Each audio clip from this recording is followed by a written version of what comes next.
Last week, the Union broke the siege of Chattanooga and had Bragg on the run. This week, we see the aftermath of that event. Burnside is under siege at Knoxville, Tennessee, and with the able Longstreet against him, it's a toss-up who will win. Then there is the pursuit of Bragg by Grant, and we see them go at it again. The aftermath of it will reshape the Western Command.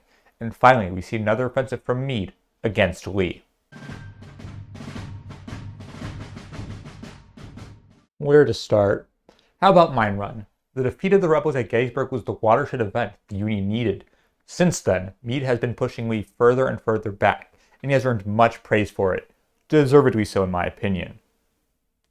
But he hasn't won any decisive blows since July. The nation wants another victory, and Lincoln orders one. The plan for the Army of the Potomac is a lightning strike. The corps will swiftly advance through Spotsylvania and assault Lee's flank. Meade's army is 81,000 to Lee's 49,000. But don't think those numbers make victory inevitable. This is the same ground as Chancellorsville. The symbolism isn't lost to any one of the soldiers. With God's help, there'll be a second Chancellorsville as there was a second Manassas. Before going further, let's look at both Army states and their commanders. The Army of the Potomac is at the best it's ever been. It's not the Green Army that blundered in the Peninsula Campaign. But let's be honest, it has never been the men but the officers that have let us down. George G. Meade had an uphill battle for me. He was replacing Hooker, a man I had so much hope in. And despite his squabbling with Sickles, he has proven himself. He led the Union Army to victory at Gettysburg, and while he couldn't follow it up, I find it hard to be too harsh on him for it.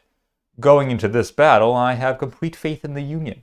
Rebels I have less faith in. Their equipment is pitiable. While I won't deny the experience of the soldiers, the recent command has been subpar. Look, Lee's a strong general. I don't like him if my pro-Union views aren't obvious enough, but he has been successful. Without Stonewall and Longstreet, I don't think he would be held back from his more self-destructive tendencies. He needs good subordinates and doesn't have them here. On the early morning of the 26th, the campaign began with the 3rd Corps under Union General French, not Sickles, starting their march. It's so slow that he had a traffic jam, and it's nighttime before he had crossed the Rapidan River. When Meade learns of this slow advance, he is furious. When Lee learns of it, he jumps to action, ordering the 2nd Corps under Rebel General Jubal Early, the actual commander, Lieutenant General Richard Ewell, is sick, to intercept the Union. The division of Virginia Edward Johnson is the first to reach the Federal advance. By accident, he was marching to meet up with the rest of Early's force, and the battle began.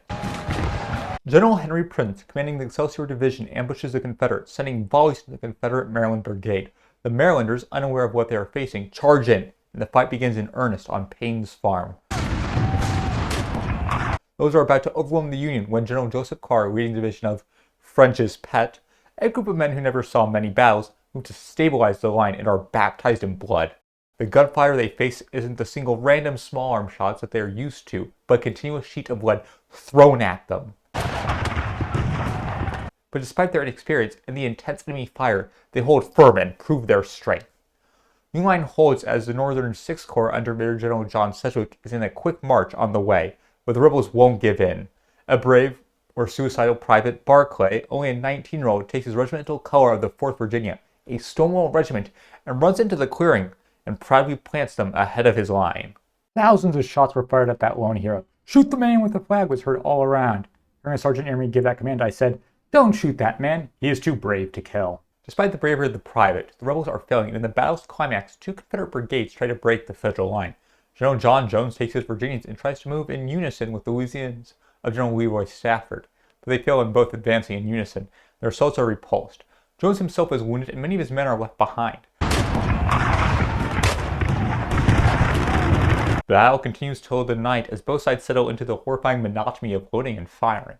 When it reaches night, both sides pull back, French having been stalled. Lee falls back to what he was once known as, King of Spades, having his men dig in on the west of Mine Run. This stops the Union. Meade and his men don't want another Fredericksburg. Instead of letting the cannons bombard the rebels into smithereens. But artillery alone can't win the battle. General Warren and General Sedgwick probe Lee with their corps, but there are no openings, and on the 30th, the Union falls back. Meade is furious. French cost him a great victory by his idiotic blundering, and with him, 1,272 men. The rebels aren't any happier. The earlier staff officer of Lee said, "We miss Jackson and Longstreet terribly." Lee responds by mourning the loss of 680 men. "I'm too old to command this army. We should never permit those people to get away." Lee laments preparing for a second Fredericksburg instead of trying for a second Chancellorsville. It's odd, given his comments after the Battle of Chancellorsville. At Chancellorsville, we gained another victory. Our people were wild with delight. On the contrary, it was more depressing after Fredericksburg. Our loss was severe, and again we gained not an inch of ground, and then we could not be pursued. He needs Longstreet back, and for someone else who needs Longstreet, let's see how Bragg is doing. Bragg tasked Claiborne as the rear guard to hold Ringgold Gap. With the Union quick pursuit, this is imperative to ensure the slow-moving baggage and artillery reach safety. Union pursuit is slow, and it isn't until the 27th that Claiborne meets his opponents. Osterhaus's division begins its march. The Lee Brigade is soon ambushed, starting the battle. Union keeps forming and charging in as more divisions come in. Gary and Cruft join Osterhaus. They continuously throw themselves forward under the direction of Joseph Hooker, instead of going through a different pass. It isn't until noon that the battle is over, not because of a federal breakthrough, but because Bragg informed Claiborne the baggage was safe. Claiborne lost 20 killed and 201 wounded, the Union 509 total. Thus ends the Chattanooga campaign on a Confederate success. But the whole campaign was a Confederate failure. It was slow and mismanaged. There's only one man to blame: Bragg. Bragg hopes to prove he still has support and sends his resignation letter, assuming it would be rejected by his friend, President Davis. Instead, it is accepted, and on the 2nd, Lieutenant General William J. Hardee takes over command of the Army of Tennessee. I will cover the meaning of this next week. The Union aftermath is mixed. Assistant Secretary of War Dana chastises Hooker for Ringgold Gap, but Grant keeps him employed. The defeat does dash his hopes of destroying the broken Army of Tennessee. Grant's army is too slow for such an aggressive pursuit. Instead, he turns to the immediate problem of Knoxville. It has till the 7th before it starts, at least as far as Grant knows. He orders Sherman to begin the march to Longstreet. Now, for the one general who has Longstreet, to finish the Knoxville campaign. I've barely covered it, but here goes nothing. The Union is under General Ambrose Burnside, the disgraced commander during the Battle of Fredericksburg, against the Army of the Ohio. Actually, its reincarnation, made up of the 9th Corps, 23rd Corps, and the tiny cavalry segment under General Shackelford. Its numbers through the campaign has varied, but you can think of it as having a bit over 12,000 men for this battle. Longstreet has his corps, and the cavalry corps of Joseph Wheeler, Wood's division under General Micah Jenkins, and McLaw's division under General McLaw. Like Burnside, Longstreet's number varied. You can think of him having around 15,000 men for the battle. The last I mentioned this campaign was Campbell Station? I'm not counting last week, where the Union made it to Knoxville with Longstreet in hot pursuit. On the morning of the 17th, the cavalry force under Federal General William P. Sanders is pushed by Rebel General Joseph Kershaw.